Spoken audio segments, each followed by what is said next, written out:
Le haut commandement militaire pour le rétablissement de la sûreté nationale et de l'ordre public décide de destituer immédiatement le président de la République et de fermer jusqu'à nouvel ordre toutes les institutions de la République de Guinée-Bissau. L'homme en uniforme détaille une conspiration ourdie par un homme politique national avec un baron de la drogue et des acteurs étrangers pour déstabiliser le pays. Il ajoute que des armes de guerre auraient été découvertes. Enfin, il confirme que ce haut commandement militaire pour le rétablissement de la sûreté nationale et de l'ordre public prend le contrôle total du pays. Les activités de tous les médias et réseaux sociaux sont suspendues jusqu'à nouvel ordre. Le processus électoral en cours est immédiatement suspendu. Les frontières terrestres et maritimes ainsi que l'espace aérien national sont fermés. Un confinement obligatoire est instauré jusqu'à nouvel ordre. Ce confinement restera en vigueur jusqu'à ce que les conditions nécessaires au retour à la normale soient réunies en Guinée-Bissau. Ces événements interviennent dans un contexte post-électoral très confus. Le camp présidentiel, comme celui du candidat de l'opposition, revendiquait encore ce mardi la victoire dans l'attente des résultats officiels provisoires. On part tout de suite à Dakar, retrouver notre correspondante régionale Sarah Sako. Sarah, bonsoir. Vous rentrez tout juste de Bissau où vous étiez pour la couverture de la présidentielle. Vous êtes en contact avec nos équipes sur place et visiblement, le principal opposant a également été arrêté ce mercredi. Oui, exactement. Il s'agit de Domingo Chimosh Pereira, que tout le monde là-bas appelle DSP. Il a été arrêté donc en milieu d'après-midi par des hommes armés. On ne sait pas exactement où il est détenu, et on n'a pas plus de détails sur son arrestation. En tout cas, lui n'est pas joignable. Il n'a pas son portable, contrairement, vous le disiez, au président Embalo, qui a pu communiquer de son côté avec les médias. Lui, en tout cas, n'a plus son téléphone portable. Alors, nous avions quand même pu lui parler plus tôt dans l'après-midi. Il nous avait expliqué justement qu'il avait rencontré dans le cadre donc de la campagne, enfin de l'élection avec le candidat qu'il soutient, Fernando Dias, les observateurs internationaux, et c'est là qu'ils avaient appris les événements en cours, événements qu'il abordait avec pas mal de prudence. En tout cas, il s'interrogeait sur exactement la nature de ce coup de force apparemment en cours, et donc je lui avais demandé s'il avait peur également d'être arrêté, et il avait dit nous tous, les Bissau-Guinéens, nous avons peur, mais voilà, nous sommes là, nous faisons avec les circonstances. Également, Fernando Dias, justement, le candidat que DSP et le PAIGC, son parti, soutiennent, a également été arrêté. On ignore également les circonstances exactes de cette arrestation et où lui-même est détenu. Ce que je peux vous dire également, c'est qu'en fin d'après-midi, Bissau était bien sûr très calme, ville désertée, hein, les habitants étaient chez eux. En plus, il y a un couvre-feu, il y avait des soldats vraiment partout, beaucoup de patrouilles en centre-ville bien sûr, mais également dans toute la ville, et les gens finalement restent chez eux et sont peu informés puisque les médias ont été suspendus, radio comme télévision, et les réseaux sociaux ne sont accessibles qu'avec un VPN, et donc ces gens ont évidemment, ceux avec qui nous avons pu parler ont évidemment envie que la situation se décrispe, qu'elle revienne à la normale. Je vous propose d'écouter ces réactions recueillies dans Bissau un peu plus tôt dans la journée. J'ai pas peur, ça ne me fait pas peur car nous sommes habitués à ce genre de choses en Guinée-Bissau. La situation est grave, nous espérons que Dieu nous aide, que tout passe et que la situation revienne à la normale. Je souhaite que le calme revienne en Guinée-Bissau et qu'on retrouve tous notre calme. On ne devrait pas vivre dans cet état d'anxiété à chaque fois qu'il y a des élections. Tout se passait bien et maintenant qu'on attendait les résultats, il y a un problème. Vraiment, ce n'est pas bien. Sarah, alors que la confusion règne, les détracteurs d'Umaro Sissoco Embalo disent qu'il a tendance à créer des crises artificielles pour justifier des mesures de répression. C'est ce qu'on entend ? En fait, il y a carrément des voix dans l'opposition qui crient à la manipulation et qui expliquent que Umaro Sissoco Embalo aurait, selon eux, perdu cette élection et que c'est pour ça qu'il aurait orchestré en quelque sorte son propre coup d'État. Alors rien ne prouve cela pour l'instant que ce scénario est vrai, hein, pour l'instant bien sûr. Ce qui est sûr, c'est qu'il y a encore beaucoup de zones d'ombre, beaucoup de questions autour de ce coup de force. Vous l'avez entendu dans le sujet, les militaires qui ont pris le pouvoir expliquent qu'il y a des politiques avec un baron de la drogue qui tentaient de déstabiliser le pays et que c'est pour ça qu'ils auraient fait ce coup d'État. Et ils ont arrêté, ce qui surprend pas mal de monde, à la fois le président Embalo et les principaux opposants. On ne sait pas non plus ce qu'ils vont faire du processus électoral. Ils le disent suspendu. Qu'est-ce que ça veut dire? Va-t-il y avoir une période de transition ou alors vont-ils proclamer plus tard les résultats? Qui dirige, qui est aux manettes du pays en attendant? Qui est derrière ce commando? Est-ce que c'est donc le général Nyaka qui a parlé, qu'on a entendu, ou quelqu'un d'autre? Enfin, il y a tout un tas de questions. Il est encore trop tôt pour y répondre, mais on en saura assurément plus d'ici demain. Merci beaucoup Sarah Sacco et on reviendra vers vous bien évidemment pour plus de détails sur la situation en cours en Guinée-Bissau. Et vous l'avez entendu dans les réactions livrées par Sarah Sacco, les Bissau-Guinéens sont habitués aux coups d'État. La Guinée-Bissau est l'un des pays qui a connu le plus de putsch sur le continent. Depuis l'indépendance, on compte 4 coups d'État et près d'une vingtaine de tentatives avortées. Florent Rodeau. Merci également, c'est moi qui vous dis merci. Alors avec vous, nous allons aborder notre premier sujet. Nous prenons la direction de la Guinée-Bissau. Fernando Diaz, candidat indépendant, et le président sortant Umaro Sissoco Embalo ont tous deux revendiqué ce lundi la victoire à l'élection présidentielle de ce dimanche 23 novembre, alors que la commission électorale n'a pas encore donné les résultats. Diaz est considéré alors comme le principal concurrent du président sortant lors de cette élection présidentielle au cours de pour laquelle plusieurs candidats ont participé, 11 candidats ont participé à cette élection face au président sortant Umaro Sissoco Embalo en attendant que les résultats ne soient annoncés. Chacun de son côté revendique la victoire. Nous en parlons avec nos invités. Je commence par vous, Daimou Bodi. Finalement, ça devient quelque chose de récurrent sur le continent. On a une commission électorale qui est censée proclamer les résultats provisoires des élections, mais aussitôt les bureaux de vote fermés, chacun recense ou collecte un peu les résultats des dépouillements et commence par faire ses calculs. Et on assiste souvent à cette autoproclamation de victoire. Et c'est ce qui se passe également en Guinée-Bissau. Le comble, c'est que le président même y participe. Oui, c'est dommage. Malheureusement, c'est ce qu'on subit ces dernières années. En tout cas, depuis quelques années, c'est ce qu'on subit sur le continent africain, qui malheureusement est contraire au test que nous-mêmes nous sommes institués. Mais le cas de la Guinée-Bissau est quand même particulier. Lorsque le président votait, il mettait en garde d'ailleurs les autres candidats à ces proclamations unilatérales. Mais c'est bizarre que lui-même il se donne à ce jeu. Tout de même, je pense que c'est du droit de chaque candidat de compiler les résultats au niveau de son état-major ou bien au niveau de son QG. C'est la loi qui leur permet de le faire. Et d'ailleurs, chaque candidat pour notamment les élections présidentielles a ses commissaires au niveau de chaque bureau de vote qui lui permet, en dehors de la compilation que la commission électorale des élections est en train de faire cette compilation à l'interne. Ce qui permet de pouvoir faire des recours s'il y a lieu. Bien sûr, ce qui leur permet de faire des recours s'il y a lieu, mais cela ne leur donne pas pour autant le droit de prendre en avance, faire ces proclamations. Je pense que les gens, en tout cas certains politiciens en Afrique commencent à adorer quand il y a des conflits post-électoraux. Parce que je ne peux pas comprendre comment est-ce que si nous faisons confiance à nos institutions, que nous-mêmes nous avons donné la main pour pouvoir superviser et organiser les élections, que ces mêmes institutions n'ont pas encore fini. D'ailleurs, la loi leur donne jusqu'à, je pense, 11 ou 15 jours pour pouvoir proclamer les résultats. Donc, on n'est pas encore au bout de ce délai légal.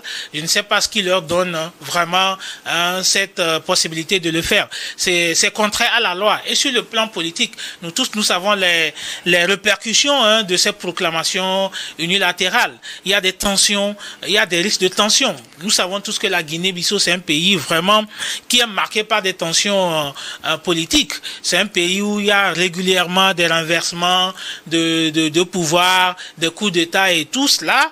Et le président Embalo Sissoco, quand il venait au pouvoir, c'était un opposant. Donc, lui aujourd'hui, je pense que c'est quelqu'un qui devait être un pionnier de la démocratie et surtout de la liberté électorale dans ce pays, parce que c'est grâce à cette liberté électorale que lui, il a pu arriver au pouvoir. Donc, il devait libérer les choses pour que vraiment... Bon, jusqu'ici, je ne suis pas en train de dire qu'il a resserré le processus électoral, mais je pense que les Guinéens sont assez matures. Je pense que les élections, que les gens prédisaient vraiment un chaos pour ces élections. Dieu merci, tout s'est bien passé. Les élections sont bien déroulées. Je ne sais pas pourquoi les gens ne peuvent pas attendre que le processus puisse vraiment arriver à son terme pour pouvoir soit reconnaître la victoire de son adversaire, soit fêter sa propre victoire, plutôt que de créer des circonstances qui peuvent envenimer le pays. Alors, Prosper Agboklou,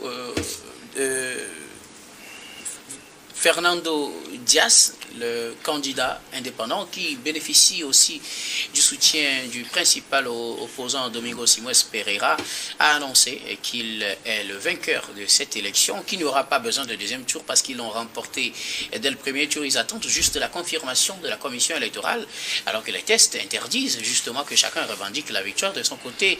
Et ce qui intéresse aussi dans cette affaire, c'est que le camp présidentiel aussi annonce une victoire. Le porte-parole du candidat président, Umaru Sissoko Embalo, a aussi annoncé qu'il n'y aura pas de deuxième tour, pas parce que Dias a gagné, mais parce que plutôt eux, ils ont gagné.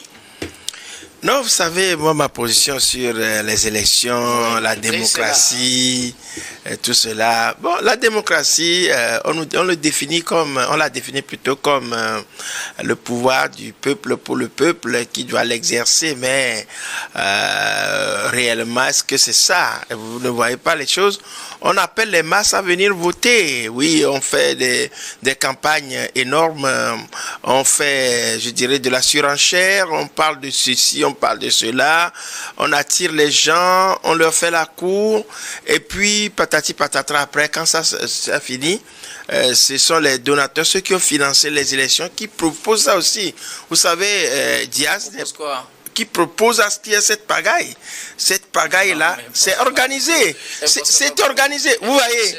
Ça permettez, oui. J'ai souvent mal quand on considère que des gens, en tout cas d'un certain niveau, pourraient être aussi facilement manipulés. Quand vous participez à une élection, votre objectif, c'est de remporter cette élection. Et quand vous jugez que vous l'avez remporté et que, malgré les interdictions, vous dites que c'est vous qui avez remporté les élections et qu'il faut le remettre sur le dos de quelqu'un d'autre. Ah oui, je dis, c'est-à-dire que la démocratie, les élections, ce sont des formes de pagaille organisées par des personnes indiquées, des donateurs, des firmes, qui se dit que derrière tout ce qui se dit, vous avez parlé de la loi tout à l'heure, on a écrit des lois noir sur blanc, pour dire que non, il faut laisser la commission électorale, qui compose la commission électorale, c'est les mêmes personnes. Donc, vous savez, c'est des indications qui viennent de quelque part. Ceux qui pilotent comme la commission électorale ne sont pas déjà sains. On ne les choisit pas comme ça. C'est à partir d'un consensus. C'est pourquoi moi je dis, quand on parle de parti au pouvoir, opposition, moi je ne fais pas trop de différence dans la mesure où chacun sait pourquoi il va et quel est déjà le chemin à prendre. Donc, ce qui veut dire tout simplement que ceux qui financent les élections, ce ne sont pas les peuples qui financent les élections. Ceux qui financent les élections ont leur même mise sur les élections et chacun attise le feu quelque part. Vous voyez, vous croyez que Dias est venu seul? Il n'est pas venu de lui-même. C'est un contingent qu'il a choisi pour représenter les candidats indépendants et soutenu par le PSCG, qui est un parti politique qui soutient en ce moment un candidat indépendant. Donc, vous voyez, c'est pas fortuit. Puisque le parti, son candidat, comme je le disais, Domingos Simoes Pereira, a été écarté. On a rejeté son dossier parce qu'il ne serait pas arrivé à temps. Oui, je dis, c'est-à-dire que tout ça là, c'est organisé. Vous savez, qui ne maîtrise pas les lois électorales? Celui qui veut aller à une élection doit maîtriser maîtriser les lois électorales. Et quand vous maîtrisez les lois électorales, ça veut dire qu'il y a un délai à respecter. Mais là, quand vous ne respectez pas le délai, c'est que vous l'avez fait sciemment. C'est-à-dire que moi, je ne pardonne pas ça. Je ne peux pas dire que c'est fait... Pour moi, c'est fait en connaissance de cause. Et ça, là, c'est pour pouvoir embrouiller les pistes, mettre un peu de la zizanie pour que les gens ne comprennent pas. Ceux qui sont au pouvoir, comme ceux qui sont dans l'opposition, s'entendent mieux sur certains points avant d'aller aux élections. Et quand Mbalo Sissoko dit que c'est lui qui a gagné, et que l'autre là aussi dit que qui on va punir maintenant, personne ne sera puni. On va rester. Et ça donne quoi? Ça fait que tout le monde attend finalement la commission électorale. La commission électorale, mais au niveau des masses, ça bouillonne. On fait éclater un tout petit peu la masse et les profanes, eux, ils se battent pour leur candidat sans savoir la raison pour laquelle ils sont. Donc, ça m'amène à ma prochaine question. Est-ce que ça risque de susciter encore des soulèvements en Guinée-Bissau? Bon, ça peut, parce que quand Diaz dit que c'est lui qui a gagné, l'autre Mbalo Sissoko dit que c'est lui qui a gagné, les deux partis principaux partis disent qu'ils ont gagné, ce qui veut dire que au niveau des masses, il y a déjà des incitations. Les gens sont incités et ça peut d'un moment ou à un autre dégénérer. Vous voyez à peu près. Donc c'est pourquoi on me dit que c'est un jeu sale, la démocratie. Ce jeu-là n'est pas un jeu crédible. C'est-à-dire que chacun fait les choses pour qu'on dise que il est victime de quelque chose et à partir de là, ce sont les profanes qui en pâtissent. Donc pour moi, que Mbalo gagne ou que Diaz gagne, ça revient au même pour moi. Donc là-dessus, les enjeux sont là, partagés donc par les camps. Les clans se partagent les enjeux. Et pour ça, quelque part, il y a ceux-là qui sont dans l'ombre, qui tirent les ficelles et ils savent que c'est comme ça que ça peut perdurer. Alors, quel est leur intérêt? Soulever les populations? Parce qu'on avait prédit que ce serait... En tout cas, on soupçonnait plutôt que ce serait une situation un peu compliquée lors de l'organisation de ces élections, surtout ce dimanche. Certains avaient déjà... pris les dispositions au cas où ça chaufferait, avoir le contexte dans lequel ces élections ont été organisées. Mais de façon globale, tout s'est passé dans le calme, même si ce n'est pas partout sur le territoire bissau-guinéen, dans l'ensemble, c'était dans le calme. Alors quand deux candidats annoncent leur victoire, est-ce que ça risque d'embraser la population? Oui. Les gens seront encore sages comme ils l'ont été lors de... Non, vous voyez, c'est... Derrière tout ça, là, il y a des intérêts économiques qui sont là. Ceux qui financent, ils investissent. Ils doivent avoir de retour sur investissement. Quel intérêt ont-ils à avoir un pays s'embraser? Non, pas forcément. À un moment donné, ça va se calmer. Quand ça commence, on tue des gens, on tabasse des gens, les gens s'affrontent, après tout, ça se calme, la vie continue bonnement. Ceux qui sont morts, on les enterre et calmement, ces gens-là vont où? À la négociation.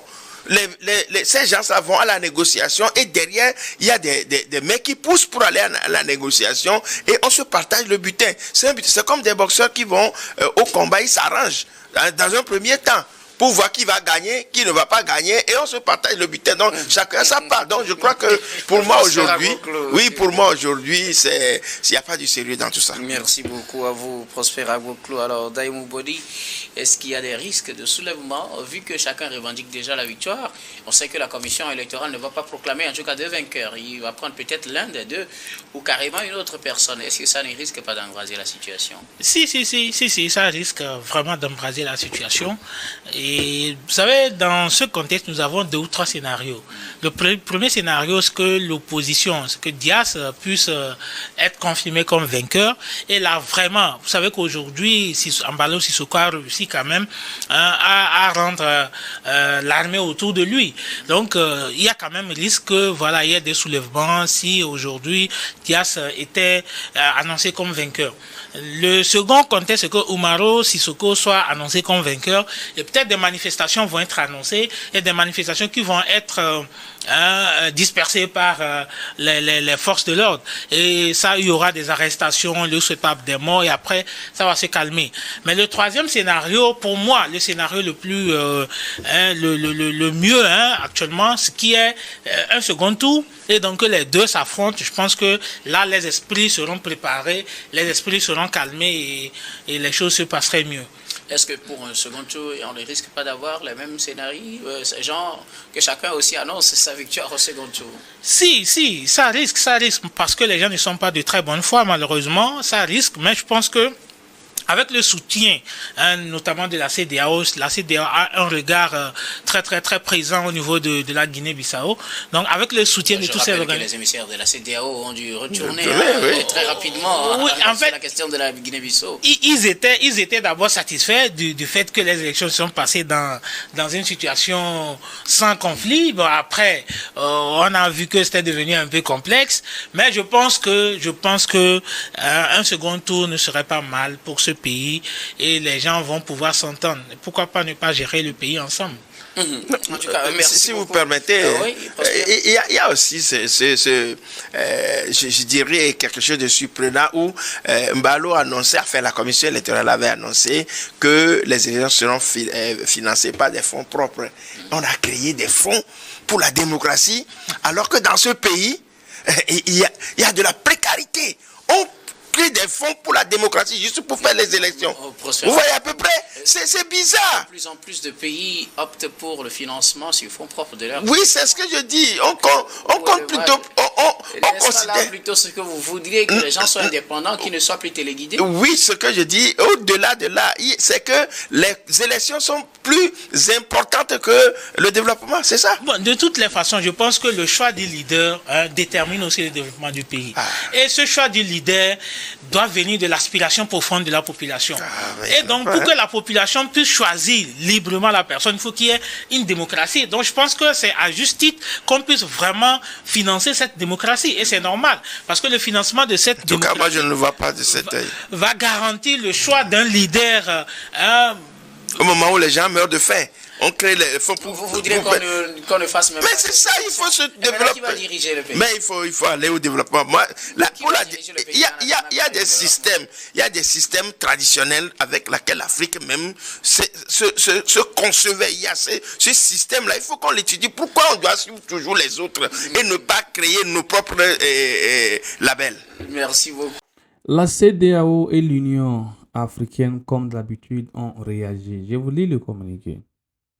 Nous sommes profondément préoccupés par la détention de hauts responsables, notamment ceux en charge du processus électoral.